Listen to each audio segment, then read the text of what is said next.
सुंदर, अप्रतिम, मनमोहक सौभाग्य अलंकार मंगळसूत्र महोत्सव 100% जीएसटी फ्री.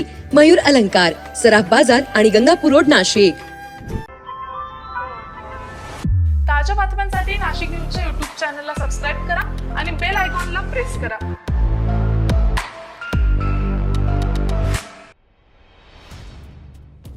अल्पवयीन विद्यार्थिनीवर अत्याचार प्रकरणात संशयित मुख्याध्यापकासह शिक्षकाला गुरुवारपर्यंत म्हणजेच 13 फेब्रुवारीपर्यंत पोलीस कोठडीत ठेवण्याचे आदेश न्यायालयाने दिलेले आहेत. इगतपुरी तालुक्यातील टाकेद बुद्रुक येथे 2 दिवसांपूर्वी ही घटना घडली होती. याबाबत घोटी पोलीस ठाण्यात गुन्हा दाखल झाल्यानंतर पोलिसांनी दोघांना अटक केली आहे.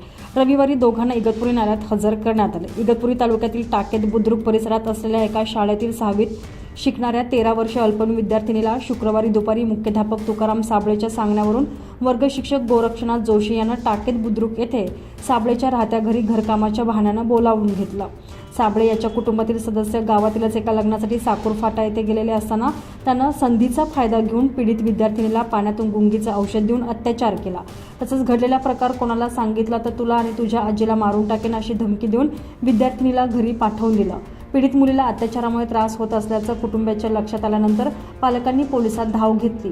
घोटीचे पोलीस निरीक्षक विनोद पाटील यांनी तक्रार दाखल करून घेतल्यानंतर उपनिरीक्षक अजय कोटे यांनी संशयित मुख्याध्यापक तुकाराम साबळे आणि शिक्षक गोरक्षनाथ जोशी या दोघांना अटक केली आहे. रविवारी मुख्याध्यापक तुकाराम साबळे आणि शिक्षक गोरक्षनाथ जोशी यांना इगतपुरी न्यायालयात हजर करण्यात आलं.